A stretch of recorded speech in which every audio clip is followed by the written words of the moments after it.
ಹಿಂದಿನ ವಿಡಿಯೋದಲ್ಲಿ ಕಲ್ಕಿ ಅವತಾರ ಯಾವಾಗ ಪ್ರಾರಂಭವಾಗುತ್ತೆ ಎಂದು ನಾವು ನೋಡಿದ್ವಿ. ಆ ವಿಡಿಯೋ ಯಾರು ನೋಡಿಲ್ಲ, ಡಿಸ್ಕ್ರಿಪ್ಷನ್ನಲ್ಲಿ ಲಿಂಕ್ ಕೊಟ್ಟಿರ್ತೇನೆ, ಇವಾಗಲೇ ಹೋಗಿ ನೋಡಿ. ಫ್ರೆಂಡ್ಸ್, ಇವತ್ತಿನ ವಿಡಿಯೋದಲ್ಲಿ ನಾನು ನಿಮಗೆ ಕಲ್ಕಿ ಅವತಾರ ಆದರೆ ಯಾವ ರೀತಿ ಇರುತ್ತೆ ಅಂದರೆ ಕಲ್ಕಿ ಅವತಾರದ ವರ್ಣನೆಯನ್ನು ಮಾಡಲಿದ್ದೇನೆ.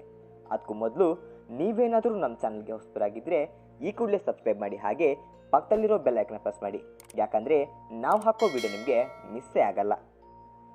ಫ್ರೆಂಡ್ಸ್, ಕಲ್ಕಿ ಅವತಾರದ ಉಲ್ಲೇಖದ ಜೊತೆಗೆ ಅವರು ಹೇಗೆ ಇರ್ತಾರೆ ಹಾಗೆ ಹೇಗೆ ಬರ್ತಾರೆ ಅನ್ನೋದರ ಬಗ್ಗೆ ಉಲ್ಲೇಖವಿದೆ. ಭಗವಾನ್ ವಿಷ್ಣುವು ಈ ಕಲಿಯುಗದ ಅಂತ್ಯದಲ್ಲಿ ಅವರು ಹೊಸ ರೂಪದಲ್ಲಿ ಕುದುರೆ ಏರಿ ಬರ್ತಾರೆ ಅಂತ ಹೇಳ್ತಾರೆ. ಹಾಗೆ ಆ ಕುದುರೆ ಹೆಸರನ್ನ ದೇವದತ್ತ ಅಂತ ಸಹ ಇಡಲಾಗಿದೆ.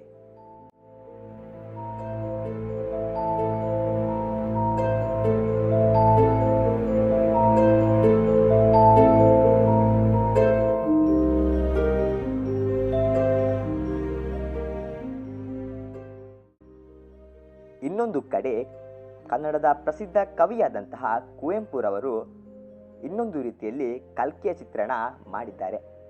ಕುವೆಂಪುರವರು ಈ ಸಮಾಜದ ಅಸಮಾನತೆಯನ್ನು ತಪ್ಪಿಸೋಕೆ ಕಲ್ಕಿ ಅವತಾರ ಬರುತ್ತೆ ಅಂತ ಹೇಳಿದ್ದಾರೆ.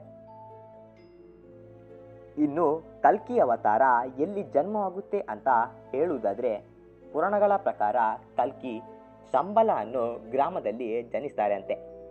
ಇದು ಉತ್ತರ ಪ್ರದೇಶದ ಶಂಬಲ ಅಂತ ಒಂದಷ್ಟು ಜನ, ಇನ್ನು ಕೆಲವು ಜನ ನೇಪಾಳದ ಶಂಬಲ ಅಂತ ಇನ್ನಷ್ಟು ಜನ ನಂಬಿದ್ದಾರೆ. ಇನ್ನು ಕೆಲವರು ಕಲ್ಕಿ ಹಿಮಾಲಯದಿಂದ ಹುಟ್ಟಿ ಬರ್ತಾರೆ ಅಂತ ಹೇಳ್ತಾರೆ. ಇನ್ನು ಕಲ್ಕಿಗೆ ತಂದೆ ತಾಯಿ ಸಹ ಇರ್ತಾರೆ. ತಂದೆ ವಿಷ್ಣು ಯಶಸ್ಸು, ಹಾಗೆ ತಾಯಿ ಸುಮತಿ ಅಂತ. ಹಾಗೆ ಭಗವಾನ್ ಕಲ್ಕಿ ಅವರಿಗೆ ಇಬ್ಬರು ಹೆಂಡತಿಯರು ಸಹ ಇರ್ತಾರಂತೆ.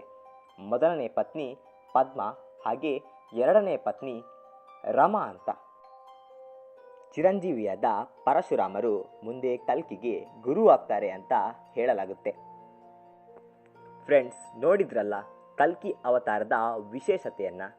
ಈ ವಿಡಿಯೋ ನಿಮಗೆ ಇಷ್ಟ ಆದರೆ ಲೈಕ್ ಮಾಡಿ, ಶೇರ್ ಮಾಡಿ, ಹಾಗೆ ಸಬ್ಸ್ಕ್ರೈಬ್ ಮಾಡಿ. ಮುಂದಿನ ವಿಡಿಯೋದಲ್ಲಿ ಸಿಗ್ತೇನೆ. ಧನ್ಯವಾದಗಳು.